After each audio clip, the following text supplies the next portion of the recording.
I just want to say thank you again for having me. I love the opportunity to come speak to groups and interact with people that live, in the Great Lakes region. So it's a pleasure to be here. So as she mentioned, my name is Deanna Apps. I am the lead forecaster at the U.S. Army Corps of Engineers Detroit District. I work in downtown Detroit. We should have two. I'm going to kind of walk us through with the handouts. I'm going to kind of use the handouts as as a presentation. So on the table in front of you, there's a packet that has stapled there at the top, and then you'll see you have a sheet that looks like this. There's a forecast, and then there's our hydrograph on the back. So I'm going to go through this today or this morning. I'm going to kind of walk through the packet, give you some additional information on that, and then go through the forecast. We just did our forecast that last week, and we'll transition through there. So I just want to make sure everybody has a copy or has it in front of them, because we'll kind of be going through it, and like I said, I'll provide some additional information. So you'll see here at the top, I'm going to start with the packet here. And just some notes about Great Lakes water levels. I would just like to give a brief overview of kind of what are some things to know as we kind of walk through this. So first of all, it's not a depth, but an elevation above sea level. That's what we're measuring, and it's based on the International Great Lakes Datum of 1985, which has its 0 point near the mouth of the St. Lawrence River. You'll hear me talk about, through the presentation, Lake Michigan-Huron. We consider Lake Michigan-Huron one lake because they're connected at the Straits of Mackinac. When we report on our webpage lake-wide daily means, and we use those lake-wide daily means to calculate our monthly means, which is basically the basis of how we conduct our forecasts, and our reporting procedures are mainly based on monthly mean water levels. This is based on a still water, so because we use a network of gauges to calculate these lake-wide daily averages, these are not influenced by meteorological forcing. So because we take that lake-wide average, the variances that we see in gauges due to wind or other meteorological forcings are kind of balanced out because we do take that average. At the Detroit District, we are what we call the keeper of official monthly water level statistics from 1918 to 2018. So our period of record is over 100 years for water levels. We also coordinate that with Environment and Climate Change Canada. We work very closely with them, even when we do our forecasting, and all of our data sets, or most of our data sets, are coordinated with them as well. And as you'll see me touch on as we go through this, the primary drivers of water level fluctuations are changing weather patterns and that resulting fluctuation in water supply to the lakes. So you'll see there, as we move to part 2 here, I have a couple diagrams on that first page of the Great Lakes Basin. And I always like to show first, a side profile view and that kind of aerial view that gives you, an idea of the size of the basin and how water flows through the system. So in the Great Lakes Basin, there's 14,000 miles of shoreline, 95,000 square miles of water, 200,000 square miles of land. It covers 8 states and 2 provinces. So everything that you see that's highlighted in that green area, that's what's indicative of the Great Lakes Basin. And in that basin, we're tracking many variables that are influencing water levels: precipitation, runoff, evaporation over the lakes, temperature, surface water temperatures, ice cover. Those are some of the things that we're tracking that are going to be impacting water levels. Also, you see the side profile view there on the right. And like I said, this gives you a good indication of how water flows through the system. So, starting in Lake Superior, water flows through the St. Mary's River into Lake Michigan-Huron, through the St. Clair River into Lake St. Clair, through the Detroit River into Lake Erie, through the Niagara River and over the Niagara Falls into Lake Ontario, and then out through the St. Lawrence River into the Atlantic Ocean. So, I always like that graphic just to give you a good picture of how water is moving through that system. So if we go to the next page here, I'm going to talk about, in the beginning I mentioned that we use a network of water level gauges to calculate these daily lake-wide average water levels. And you can see in this picture, this is noting the water level gauges that are used on both the U.S. side and the Canadian side. So the blue dots are gauges that are run by NOAA, and so that's the U.S. organization, and then the green dots are run by Canadian Department of Fisheries and Oceans. What you can see are the bolded dots, or the larger circles, are the gauges that we use in the lake-wide average calculation. And you can see I've also listed for each of the lakes what the locations of what those gauges would be. You can see, like for Lake St. Clair, we use two gauges to calculate its lake-wide average, St. Clair Shores and Bell River. So, that gives you, an idea. Obviously, on the other lakes, it varies from lake to lake how many gauges we include. We're just trying to get a good representation of, like I said, that water level across the lake. So in the bottom picture where it says current water levels, that is from our webpage.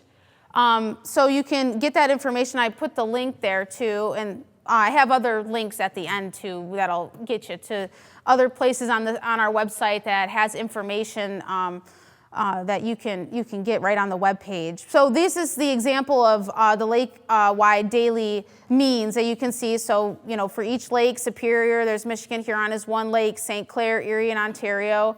I took this as of yesterday, or it's as of the 7th, so that's through Tuesday. Of what those water levels are. What I've highlighted there in red is that monthly mean. So as of October 7th, that's what the mean water level is for October. And then I've highlighted there at the bottom what the monthly maximums are. So obviously we've been near and above records on high monthly levels for Lake St. Clair. And you can see actually in October so far, all the lakes, if the month ended today, we would be below those monthly record highs for now. So like I said, you can get this information on our webpage. Now, if we go to the next page, you'll see that some of the water levels that we have broken in 2019. So again, this is based on our monthly mean water levels, okay? So you can see starting in May, we started breaking records on Lake Superior, St. Clair, and Erie. And that continued, those three lakes really have either surpassed or tied records through September, through this last month. So in July, you can see Lake St. Clair, there's a little asterisk next to that. That was the highest monthly mean on record for all months in our period of record, that's 1918 to 2018. So I did want to note, you can see I noted to the side here, the full period of record of water levels is on this forecast sheet. It's on the back of that. So this is the monthly mean water levels going back to 1918. That's what you're seeing as that blue line. The red line across is the long-term average annual level for each of the lakes. So you see Lake Superior at the top, Michigan, Huron, St. Clair in the middle, Erie and Ontario at the bottom. Just some things I like to point out. I think this graphic is really helpful in understanding that we've gone through periods of high and low water on the Great Lakes. I think you tend to always refer to Lake Michigan Huron just because some of it's kind of more obvious when we've been at high and low water periods. You can see, that transition in when we were in high water in the late 90s, and that transition to what we were recently in a low water period for about a decade until, the end of 2012 or 2013. And really beginning in 2013, we've really seen more of a wet pattern in the region, And over the course of the last 6 to 7 years, we've seen water levels rise. And this year in 2019, we've seen near and above record high water levels, across the Great Lakes. It's been throughout the whole system. You can see some of the previous records back in the 80s, like 86 on St. Clair. You can see that from the hydrograph here. Of other times we were at high water, and then even other times we were at low water, back in the, early 30s. And so I think this is a good resource to kind of see where we are now, but where we've been as well. So now I'm going to get into talking about what are some of the factors that impact water levels. So you can see here I've noted here a graphic showing what we call in our office net basin supply. And net basin supply accounts for precipitation to the lake, runoff to the lake, minus evaporation off of the lake surface. And that's what we consider net basin supply. Those are the main components impacting water levels. And then obviously we also have to consider inflows from the upstream lake, in this case like Lake Michigan, Huron inflow from the St. Clair River. And then we also have to consider outflow out of each of the lakes. So those are the, some of the main components we're looking at. You can see I've also shown a picture here of the annual cycle of water levels and the hydrologic cycle. What you probably noticed on this graphic here is that every year is like a little bump. Every year the lakes usually have an annual cycle to them, and it's heavily related to the hydrologic cycle as well, where in the winter time, usually we see the lakes at their lowest point. That's when we have, snow accumulation, the ground's frozen. And then in the spring, as that snow begins to melt, temperatures warm, we get a lot of rain, which we got a lot of rain in 2019. We start to see the rises, and in 2019, really rapid rises in water levels. And then in the summer, usually late summer, we start to see the lakes peak as, the precipitation, usually is a little bit lower, and you get increased sunshine, which warms the lake water. And then as we go into the fall, the evaporation becomes a very important component to the supply of the lake. And when you start to get that cool air moving over those relatively warm lake bodies, you start to induce that evaporation off of the lakes, and that's when we see lake levels decline. And that's where we are right now. We're starting to see that seasonal decline in lake levels across the basin. Okay, so then moving on to the next page. So how did we get here? How did we get to high water levels, especially after a low water period? And really the best answer is the really persistent wet conditions in the basin over the last 6 to 7 years, which have continued in 2019. This top graphic that I'm showing here is the last 60 months of precipitation. This is from October 2014 through September 2019. In the Great Lakes Basin have been the wettest on record. You can see down there it gives you the value and how much above normal this last 60 months has been. So, that's just the last 5 years. Like I said, the wet conditions really started to begin in about 2013 that we saw when we transitioned from a low water period to a high water period. And then the bottom graphic, so far in 2019, what you're looking at is statewide precipitation ranks. This is from January through September 2019. And the greens mean precipitation above average, the browns are precipitation below average, and it's a ranking system. So out of the 125 years of data that they have, the state of Michigan, you can see there is the record wettest it's been for that time period. For a January through September time period, we've been in Michigan the record wettest in the period of record that they have. Obviously other states in the basin are have been much above average. Wisconsin's second wettest January to September on record. And obviously other states in the basin also experiencing much above average precipitation during that time.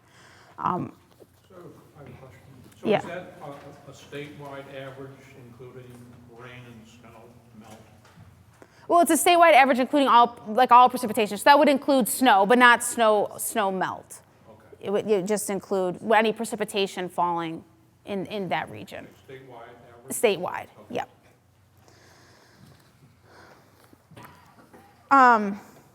Okay, so then moving on to the next page, we have the daily water levels.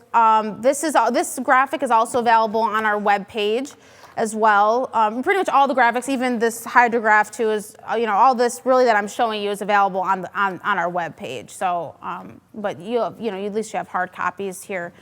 So I just kind of want to walk through this a little bit, and then I'm also going to walk through. I'll walk through the one in the packet first, and then we'll move to this one. So I like to show the daily water levels here. So that red line is 2019. The blue line is 2018. Those little plum-colored circles are the long-term average monthly means for each of those months. And then you'll see the record highs denoted by, and lows denoted by the dashes. So, starting with Superior, you can see that quick rise in April and May of this past spring. And then we've really been above records or near record highs on Lake Superior since then. And you can see so that these green dots with the red bar extending from it, that's our coordinated forecast. That's the forecast we put out at the beginning. We run that at the beginning of each month. It goes out 6 months. So we're forecasting 6 months out water levels, which is also, like I said, this is also representative of that same thing. And that is coordinated, like I said before, with Environment and Climate Change Canada. So you can see for Lake Superior, we expect it to be, fairly near last year's levels, but very obviously near record highs again going into 2020, and well above the long-term average. And a very similar story, really almost across all the lakes, but I'll just kind of walk through this one by one. Lake Michigan, Huron, never officially broke a monthly mean record this year, but as you can see, very, very close to records. I think even one of the months it was less than an inch below its monthly record. And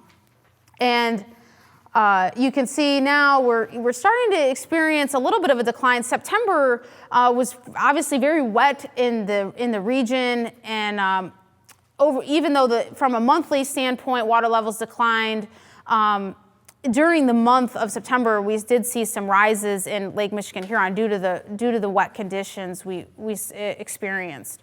But overall, should continue its seasonal decline, but is expected to remain above last year's levels going into 2020, and very close to records and well above average.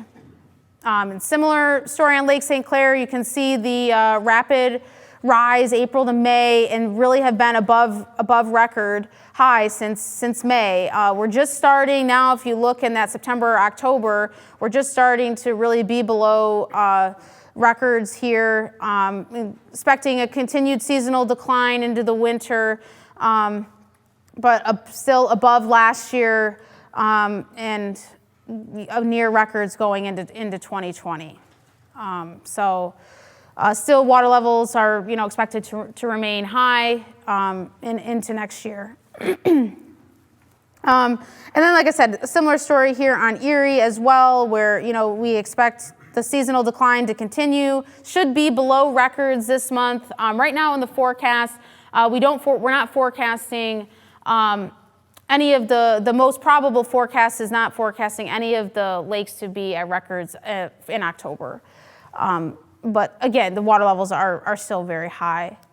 And then finally, Lake Ontario, this lake is well into its seasonal decline, and will continue its decline into early winter. And then, it'll be, above average and near levels from last year going into 2020. So I'm going to this graphic on this page shows basically what I just walked through, but this is our main product that you can get. We offer this. You can have it mailed to you if you'd like, or like I said, it's also available on the web. But I always like to show this as well because this is pretty much our staple product. But so the forecast that was on this page, it really shows you the water levels. The actual water levels is like on the axes where I just go over kind of quick how to read this. So if we look at like Lake Superior, that 0 line is chart datum. So that gives you your reference level. It's based off of, how much, above or below it is chart datum. So each of the lines is about 2 inches until you get up to like +1. There on the left is +1 feet or +2 feet. So you can see that blue dash line would be that long-term average level, monthly level. The red line is, what's happened over the last couple years. Then as you get closer into, now, like beginning October, that green dash line is what we call our most probable. So that would be representative of what that green dot is on this graphic. And then that red dashed bar is just a range of, it's a 90% range of possible. So that like the top of the red line would be like if we got really wet conditions for the next 6 months, that would be at the top of the range there. If we have really dry conditions, we would see something maybe closer to the bottom of that range. So that's how this would be for that to read for on this forecast sheet. But same information, just in a different way to look at it, and a little bit bigger as well. So you can kind of see. And this is nice too. It lists the years of the records. So the records in October were really from the 86 on at least Lake Michigan, Huron through Lake Ontario. I believe the record in October is in 1985 on Superior. So that's that with the 6-month forecast. That's our main product. Like I said, it goes out 6 months, and we run it at the beginning of each month. So this just came out. People should be getting this in the mail in the next week. And then obviously after the month's over, we, are reevaluating basin conditions, meteorological conditions, climate forecasts, and we reevaluate. Okay, so one of the last things I'm going to talk about this is in the packet is what we call.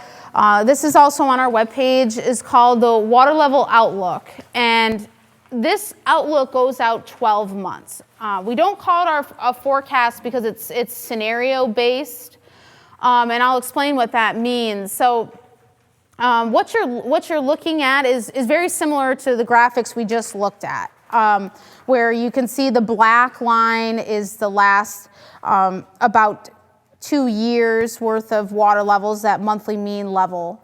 Those black dots there in the middle are your long-term average monthly levels, and then those dashes on the top and bottom represent the long-term maximum and minimum. Again, the long-term is what's the period of record 1918 to 2018. And then you'll see there's a gray bar and then 3 colored lines.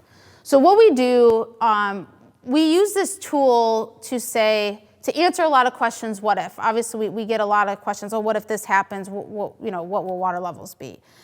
So what we do is we say, okay, giving the starting point of where water levels are now, if we take historical net basin supply, so remember net basin supply is your precipitation plus runoff minus evaporation. So we have net basin supply data that goes back to 1900. So we have close to 120 years of net basin supply data. And we say, okay, given where we are now, if we route that supplies through our coordinated Great Lakes regulation and routing model, what do water levels look like? And that's what that gray band is representing. Using all of our historical net basin supply sequences dating back to 1900, what are the possible water levels we can see given where we are now? And as you can see from the gray range, if we're basing this all on historical data, on pretty much on all the lakes, we stay above average for the next year. I think Lake Superior, there's a small chance we could be technically below average come this time next year. But on all the other lakes, we're forecasting that, or at least through Lake Erie, we don't have a Lake Ontario graphic, that the water levels will likely remain above average, which is very likely. And then you'll see 3 years. And what we'd like, this is our chance to kind of call out a couple years to say, okay, if conditions were like these 3 years or a couple years, whatever we decide to use, what is that indicative of? So you can see the green line is 2018-19. So basically, if we experience another year that we like we just had, where would water levels be? And that's denoted by the green line on the graphic. So you can see if we experience another wet year, as we did this past year, we're going to be near the top of that range and likely above record highs again next year.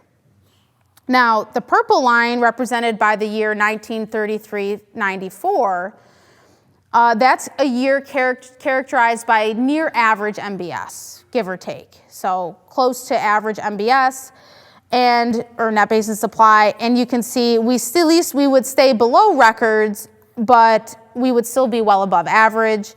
And then finally, this last scenario here, 1998-99, is representative of a scenario that has a lower cumulative net basin supply over the next 12 months. And it was a time, like I had mentioned earlier when we were talking with the hydrograph, that was a kind of a transition when we went from a high to low water period. So that's why we chose that year to kind of see, okay, well, if we do make a transition from maybe high to low to lower water, what would that look like? And you can see on Superior, that line is it was a little bit wetter that year in the Superior Basin. That's why it's a little bit closer to the near average MBS line there. But in the other basins, the net basin supply over the next 12 months was fairly low. And you can see that brings us toward the bottom of our range, but still, like I said, above average. So, water levels looking out even further than 6 months, still, expected to, remain fairly high and likely above average. So if you go to the final page here, I have listed some contact information.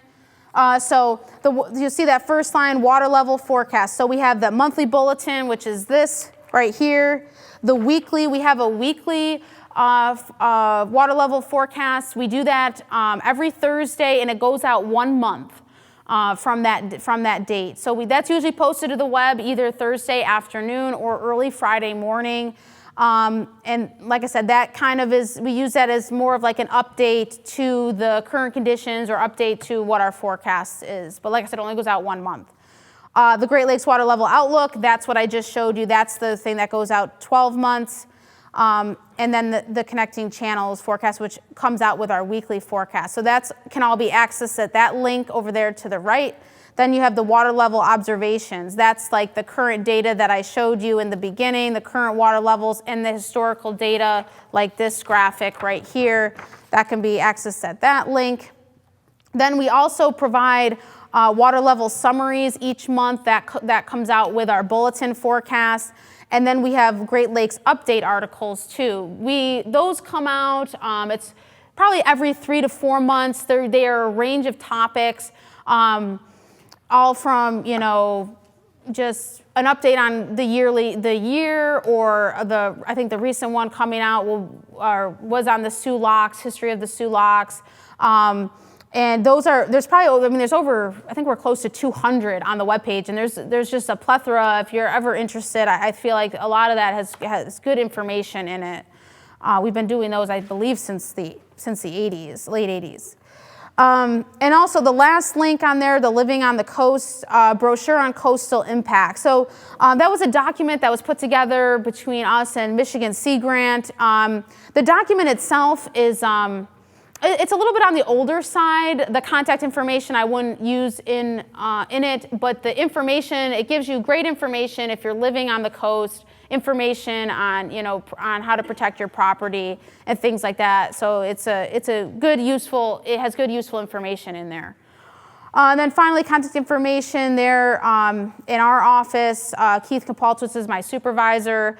And then other forecaster in my office, Lauren Fry, and then myself there. There's my phone number. My email address is on the front of the sheet under, it's on the front page if you prefer email. And then I've also just listed some other contact information, our outreach coordinator, our regulatory department, and emergency manager at the office as well. And then lastly, at the bottom, our office has put together a Great Lakes High Water webpage that has also plenty of resources there, has some FAQs and things, so you can access that at that link as well.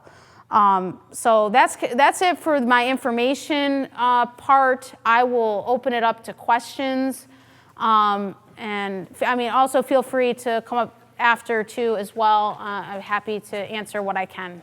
So. Yes. Can you tell us what the current Lake St. Clair floodplain elevation is, and whether or not there's any plans to change that upward or downward? Off the top of so the question was the floodplain of floodplain elevation. I do not know what the floodplain elevation is, and I'm not sure if there's any talk of that being changed. Yes. So a couple things. What's, for us, looking at Lake St. Clair, what's best? Is it a warm winter for more evaporation or lake effect, like up in Superior, or is it better for a cold winter, which sort of delays the water coming down here? Yeah, so like to get water levels down is what you're, so the best conditions for what we like to see water levels decline more is really a cool, drier fall, which we haven't really experienced, just because, for really to induce evaporation, because the lakes are relatively warm, you need the cool air moving over that to induce evaporation. So a cooler fall and dry, hopefully, like we've had a really wet end of September, beginning of October. So if drier conditions would help. And then really, as you go into winter, really a less snowy of a year, really, so there's not much snowpack, not as much, melting and runoff come spring. And then, really just hoping for, a dry spring, and, really we're hoping for dry all around. And then, so it's the precipitation, not necessarily the temperature. Yeah, temperature is really probably most impactful in the fall, just because that's how you're going to induce evaporation. If temperatures are warmer in the fall and the temperature difference between the lake and the air is not very much, we won't get as much evaporation. And evaporation is really that component of net basin supply that's bringing the lakes down this time of year. So we, like I said, usually the cooler temperatures in the fall, the better, because it induces more of that evaporation off of the lakes. And then a follow-up would be all this information that you're gathering, how does that affect how you deal with our residents when they're asking for permits and things like that? So the permits are through our regulatory department. So I don't handle that specifically, and I'm not sure how they use our information. A lot of that stuff is usually standard, by either the state or, So they're not adjusting anything monthly based on what's going on? Not based on the current conditions that I'm aware of. Okay. Yeah. All right, thank you. Yep. I have a question. Yeah. Going back to the front page, Yep. paragraph number 2, Mm-hmm. where you have this little diagram of the water levels. Is Canada doing anything to block the water from leaving the Great Lakes? There's a canal here. You have these other two things. They're not there. So. Montreal. Yeah, no, Canada's not doing anything to, to block water. So just a couple things on that diagram. Like the Welland Canal is noted on this graphic, like just because, that's where navigation would go through, because it can't, with the Niagara River and Niagara Falls, so it uses that Welland Canal as a way to, move between Lake Erie and Lake Ontario. You're not on purposely blocking anything? No. To prevent Montreal from flooding or anything like that? No, I mean, so from Lake Ontario standpoint, now Lake Ontario is regulated by a plan, but that's, and that's done through the Board of Controls and through the International Joint Commission, and they determine how much outflow goes down the St. Lawrence River. But overall, nobody's like, that's all done through, those boards and that commission.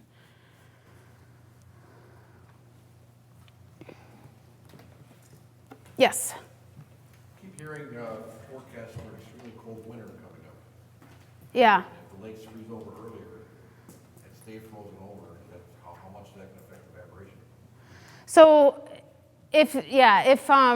once ice cover forms, evaporation stops. So if we get an early ice cover, there will be, less evaporation from that point moving forward. So hopefully, but there's enough evaporation before that really to help drive the lake levels down. But like I said, once ice forms, evaporation ceases.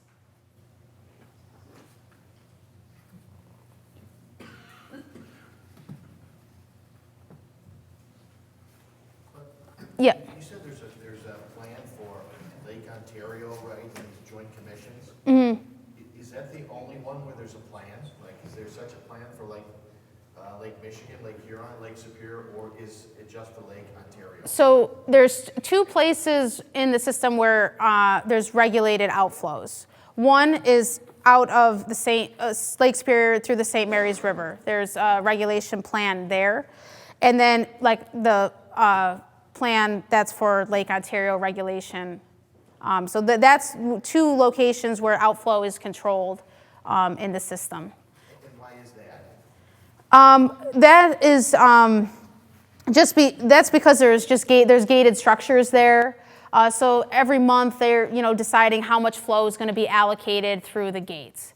And it's in both cases, there, like in Lake Superior's case, it's Plan 2012. Lake Ontario, it's Plan 2014. And a lot of studies go into how much, and what the principles are that go into calculating how much would be released from, according to plan each month. That's just because of the gated structures there and hydropower and any municipalities and things like that. So they have the power to keep the water there and not release it, and then open it up and release it? Well, I don't want the power it's a calculation. So it's not like they can flow what they want to flow. These are plans based off of, like for instance, Lake Superior. It uses a balancing principle to help calculate depending on what the level of Lake Superior and what the level of Lake Michigan Huron is. There's also environmental factors that are included in the calculation, fish spawning and things like that. So the plan does its best to provide what the best flow would be given the current conditions in the basin. So it's not like there's let's flow this much. It's, there's some, like I said, studies and research that have gone into deciding what that flow should be. Yep. Great job. Good. Yeah. Thank you so much. Yeah, thank you. A pleasure. Yeah, my pleasure. So.